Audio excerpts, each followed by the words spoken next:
se surpreenda se o Brasil tiver perdido. Exatamente é isso que eu tô falando pra você.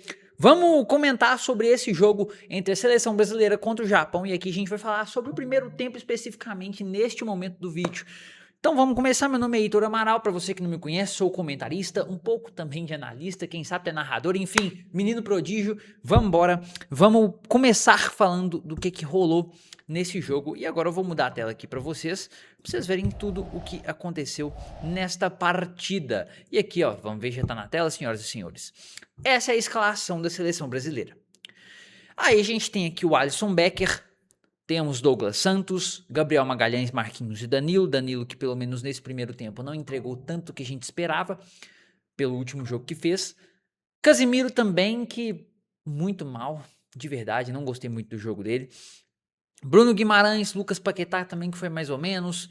Cunha, o Ryan e o Vini Júnior, uma escalação que a gente achou que já tinha se encontrado para esses mata-matas e talvez, quem sabe, conseguiria chegar até um momento final. E é muito triste, muito decepcionante a gente ver o que fez esse primeiro tempo da seleção brasileira. E aqui a gente tem a seleção do Japão com 3-4-3, né? Com Ito, Taniguchi, Tomiyasu, Suzuki, Nakamura, Kamada, Sano, Duan, Daisen, Ayase e Ito. Essa é a grande e forte seleção do Japão. Que a gente lembra que na última coletiva foi perguntado ao Ryan que não sabia realmente quem que era o principal jogador, e isso justamente porque o Japão especificamente não tem um jogador que seja o destaque. É uma seleção que o completo funciona. Porque é uma seleção que teve ciclo bom, uma seleção que é forte, que sabe o que faz dentro de campo, que de olho fechado sabe o que um atacante, o que o zagueiro já vai fazer, muito entrosada, e obviamente que isso foi uma dificuldade. E aqui a gente vê que é só no papel isso que foi falado, porque de fato o Brasil já ia começar com 4 caras já indo pra cima. Você vê que, enfim, tá muito bagunçado, mas isso aqui é resumindo o que ia acontecer com a seleção brasileira no começo do jogo. E aqui, aos 30 segundos, já dá pra ver como é que seria a compactação de marcação do Japão. Que assim, muito bem fechados os blocos de marcação e com as alas muito abertas, então quem dá destaque nessa partida tem que ser os pontas. Mas ainda assim, o Japão consegue, quando chega a bola nos pontas, fechar neles a marcação. Então fica uma dificuldade muito grande para a seleção com essa marcação compactada. Você vê que ficava num 5-3-2, às vezes num 5-4-1, nesse momento aqui você via num 4-3-3, variava muito a marcação do Japão, mas com esse intuito de deixar a seleção brasileira muito encaixotada. A bola sempre começando com a seleção tentando partir para cima, e foi sim muito para cima nesse primeiro tempo.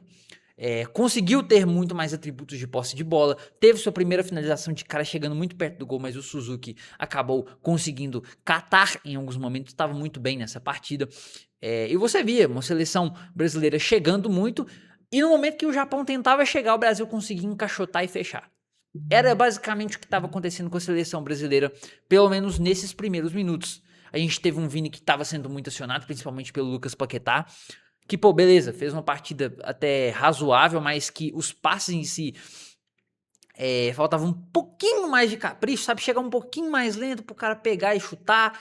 Enfim, é um jogo razoável de Lucas Paquetá e o Vini Júnior que começou aparecendo, mas depois meio que foi dando uma sumida, sabe? E aqui você via, como eu falei pra vocês, a compactação do Japão. Aqui você vê num 5-3-2, num 5-2-3, como você mesmo quiser resumir, como eu falei pra vocês. Às vezes ia pra um 5-4-1, num 4-1-4-1, variava muito, porque essa variação trazia esse dinamismo defensivo pro Japão, que conseguia encaixar. Esse era o objetivo principal do Japão, encaixar e não deixar os caras trabalharem com a posse de bola. Isso que estava acontecendo com a seleção do Japão. E aí a seleção brasileira estava num 4-4-2. E com muita dificuldade, porque você via que tinha muito espaço no entrelinhas, e principalmente o Casimiro, que quando ia pro jogo de velocidade do Japão, ele não estava aguentando. Ele não estava suportando, cara. Parece que ele veste um traje de 50 quilos nele e que ele não consegue correr. É incrível. Assim, um jogo muito ruim do Casimiro, né? Um Casimiro que estava muito mal nesse começo de jogo, e não só no começo, mas nesse primeiro tempo, e que tem que ser substituído. Eu falo muito hoje sobre o Casimiro, e gente, eu não tô nem citando só sobre fatalidade, porque tem muitos jogadores que na idade dele tem um físico bom, Mas o fator idade hoje tá batendo na porta. O físico dele hoje não suporta muito mais o que é o alto nível. Não é o cara mais que vai correr 50 quilômetros e vai tirar a bola de um jogador. E foi provado isso nesse jogo. Tem que colocar o Ederson. Hoje o Casemiro não é titular mais. Ele não é esse jogador mais de correria. Não é esse jogador mais.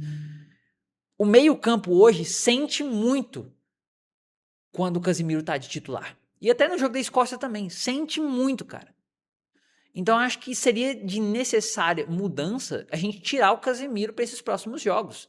Além de ficar pendurado, de fazer falta boba que não precisa de ser feita. Enfim, muito mal dentro de campo. Muito mal mesmo.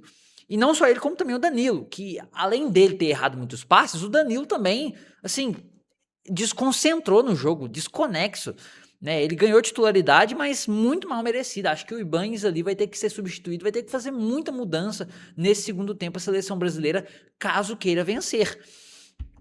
E aqui, né, a gente também vê o Vini Júnior, que começa aparecendo um pouco, mas aí some. Some no jogo, é encaixotado, não consegue fazer muita coisa. E também, eu até anotei aqui, cara, o Ryan, que é esse cara pra quebrar a defesa, não tá aparecendo. Vai ter que entrar o Luiz Henrique ali pra quebrar, pra ser esse cara driblador, esse cara que chega, que faz alguma coisa de diferente. Então, pelo menos nesse momento, se o Brasil perder, tomara que não, era de se esperar. Era de se esperar pelo desempenho que tá tendo.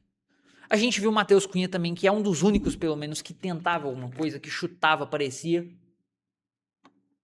Mas ele é um jogador que não é fator presença diária, que é o que esse jogo demanda. Precisava de ter um Endrick ou um Igor Thiago, que é um pouco mais físico, mas que ainda assim ajudaria na presença diária. Porque o Matheus Cunha ele tava jogando mais como um meio do que como um 9. Ele voltava atrás justamente pro Vini entrar por dentro para virar um falso centroavante, o Vini, um falso ponta. Mas não tá dando muito certo isso aqui não, porque a marcação tava muito encaixotada. E aqui outro lance também da seleção brasileira, tentando chegar, finalizar, que fez muito nesse jogo, mas acabou não conseguindo, né? E também outra coisa que a gente tem que destacar, cara, 19 milhões de pessoas ao vivo. É absurdo, tá? Na Cazé TV tá batendo só recorde atrás de recorde. Enfim. E aqui você vê esse lance também do Matheus Cunha, que foi muito polêmico, né? Que o pessoal falou que é pênalti, né? Que não sei, acho que esse lance era pra dar um pênalti, não, uma falta, né? Perto da área. Mas eu achei que não foi porque justamente no momento que o jogador aqui tava fazendo a falta no Matheus Cunha, o Matheus já tava caindo. Então praticamente, pelo menos na minha opinião, não foi falta. E aqui a gente teve uma das primeiras chances de muitas também do Japão, que começou a dominar depois desse lance. Escanteio de cabeça, mas acaba indo para fora, mas aí começa a blitz do Japão.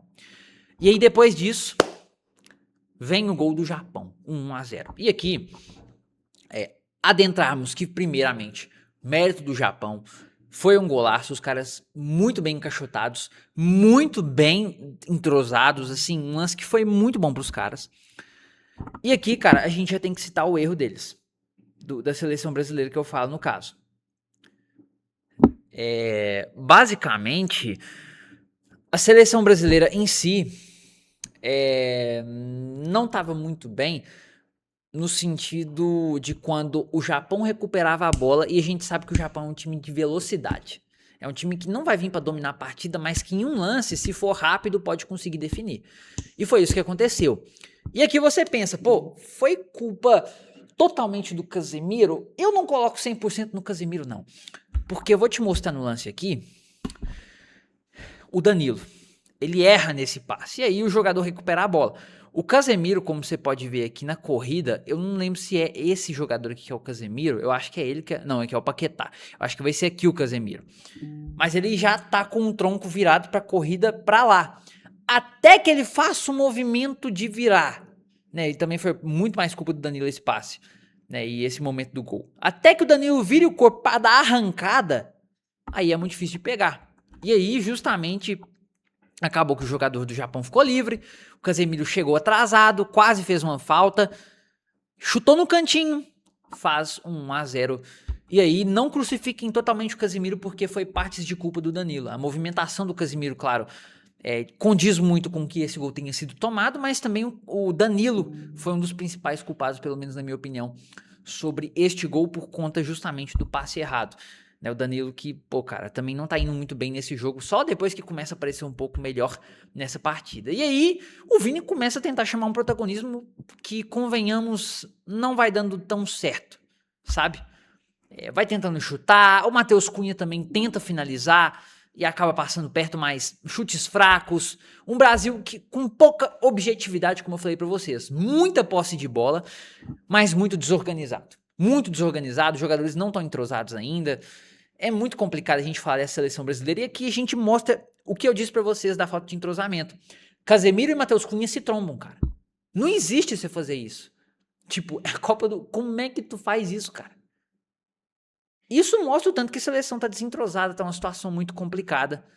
E aí o Brasil, até o final do primeiro tempo, tentou, esse foi um dos últimos lances que aconteceu, mas pelo menos um primeiro tempo sem muito entrosamento, muito decepcionante, e que tá mostrando que o Brasil, pelo menos por enquanto, tá sendo eliminado de justa causa.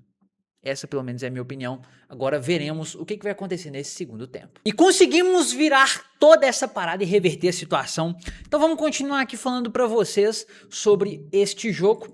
Agora vamos ir para o segundo tempo. Que assim, o Brasil melhorou.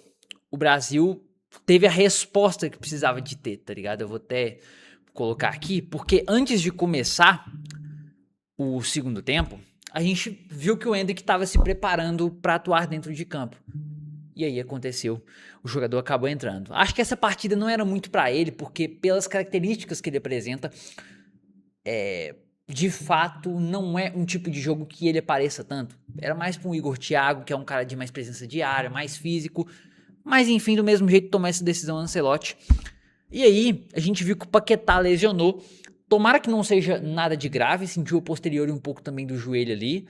Mas eu acho que tomara, pelo menos que eu saiba, não vai ser nada de grave, mas vamos ver o que vai ser o laudo da seleção brasileira. E aí entra o Endrick, né?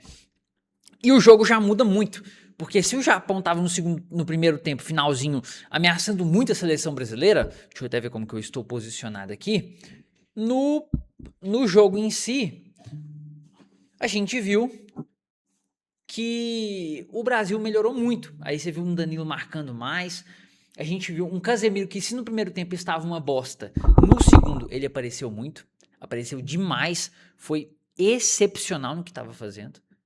O Casemiro de fato mostrou o porquê que ele é um grande jogador, o porquê que ele fez tudo que fez pela seleção brasileira. E aí o Brasil tentando chegar, a gente viu também principalmente um jogador que foi pouco citado e que será pouco citado por muitos, que é o Bruno Guimarães. Ele foi o pilar para a gente ter conseguido ir bem no segundo tempo e praticamente boa parte do jogo. Ele quem aparecia defensivamente, aparecia ofensivamente, criava algum tipo de jogada. Bruno Guimarães hoje, para mim, mesmo não tendo feito gol, merece ser premiado como melhor jogador da partida. De fato. Ele foi excepcional nessa partida também. E aqui a gente viu o lance do Bruno Guimarães e que o Suzuki acaba catando, uma defesa absurda do Suzuki. E o Brasil, cara, percebeu que se eu quero conseguir fazer o gol, terá que ser de bola parada, terá que ser de cabeça, terá que ser de bolas aéreas. E foi isso, basicamente, que a seleção brasileira fez. Tanto que esse lance foi um dos mais perigosos da partida. O Casemiro, que era o que foi o vilão, quase fez um gol, parou na linha, os caras tiraram a bola, foi uma loucura que aconteceu dentro da área. E aí provável que o Brasil já estava chegando no ataque. De alguma forma estava chegando. E chegou. E chegou com um cara que tava todo mundo subestimando nessa partida. Que até eu, inclusive, falei um pouquinho antes aqui que, cara, era pra tirar ele. Realmente era pra tirar. Não tava aguentando mais. E aí, simplesmente, ele foi lá e fez o 1-1. Um gol muito bonito de cabeça pra empatar a partida pra seleção brasileira. E um cruzamento muito bem feito pelo senhor Gabriel Magalhães, que é outro jogador que a gente tem que falar aqui, que foi excepcional nessa partida defensivamente. Jogou muito bem, construiu muito bem na defesa, construiu muito bem esse lance de ataque. E aí, 1-1, Brasil contra o Japão. E, cara, depois disso aí, bicho, foi uma emenda, um sufoco do Brasil, que, assim, tava com tudo. Um entrelinhas do Japão, que era muito difícil de se passar. E, como eu falei, o único jeito era ir de cabeça. O único jeito que o Brasil tinha era bola aérea. Um jogo que foi muito sofrido até o finalzinho, até os 90 minutos, que criava muita chance, mas que parava no gol ou que a zaga tirava, era muito difícil. E o Vini em um lance de protagonismo, assumindo a parada, chegando, chutando, e o Suzuki acabando catando essa parada. Né? O Vini que também assumiu pouco protagonismo, pelo menos nessa partida. Se ele tivesse feito esse gol, seria outra história, eu estaria falando outra coisa aqui. E foi uma defesa também muito absurda do Suzuki. Este que também pra mim foi um dos melhores da partida. Que assim, beleza, perdeu, mas ele foi o herói. Se não tivesse sido ele, o Japão teria tomado muito mais gols. Muito mais gols. Assim, teria sido 4, 5, 6, brincando. E ele realmente apareceu muito bem nessa partida. E outro cara também que eu achei que tinha que ter entrado, que a gente viu que o Matheus Cunha saiu, o Martinelli entrou pra fazer essa marcação da velocidade do Japão, eu acho que era o Neymar, que o Neymar tem um repertório de criatividade muito bom. Acabou que não entrou, tá ligado? Mas aí entrou o Martinelli no lugar do Matheus Cunha. Também teve as substituições do Japão para ajudar mais nessa marcação das laterais, que ia precisar em muito. E aqui você viu os lances, né? Aqui o camisa 26 da seleção brasileira, se eu não me engano, Douglas Santos. Não, o Ryan, falei errado, tentando cabecear, travando na zaga. E aí você viu também o Martinelli tentando fazer um cruzamento, mas passando muito pra fora. O cruzamento não, um chute, né? Que foi muito pra fora. Enfim, um Brasil que vocês podem ver, chamando a responsabilidade, tentando entrar. E aqui foi o momento que mudou, que é o que eu falei pra vocês, que precisava dessa saída do Casemiro, e aí entrou o senhor Fabinho, camisa número 17, pra melhorar um pouco a situação que estava acontecendo neste jogo. E melhorou um pouco, não foi demais, mas deu uma ajudada na marcação. E aí o Brasil insistindo, pressionando, persistindo, e saiu o gol. O gol de quem menos esperávamos, o gol de simplesmente Gabriel Martinelli. Em um belo passe do Bruno Guimarães, que com certeza muito pouca gente vai falar, tanto que ele é subestimado. Aos 90 minutos, quase no 6 de prorrogação, do jeito mais brasileiro possível, na sofrência, o Brasil faz o 2-1. E um belo gol, tá? Um belo passe que ele recebeu do Bruno Guimarães. Bruno Guimarães estava aqui no entrelinhas, conseguiu passar pro Martinelli. O Martinelli chuta, vai no cantinho devagarzinho, entra fazendo o 2-1. E aí, fim de papo, fim de jogo. O Bruno Guimarães que deu assistência até sair entre o Danilo, mas o que eu achei mais absurdo também foi esse finalzinho do jogo, em que a arbitragem deixou correr até os 10 minutos para mais, sendo que eram só 6 de acréscimo. Mas de resto, o Brasil conseguiu vencer de 2-1. E agora é um jogo que a gente teve um convencimento, entre aspas, e quem sabe talvez na próxima fase pegaremos a Noruega de Erling Haaland. Vamos ver o que vai dar essa parada. Já segue e comenta qual outro vídeo que você quer que eu faça aqui pra você. Tamo junto.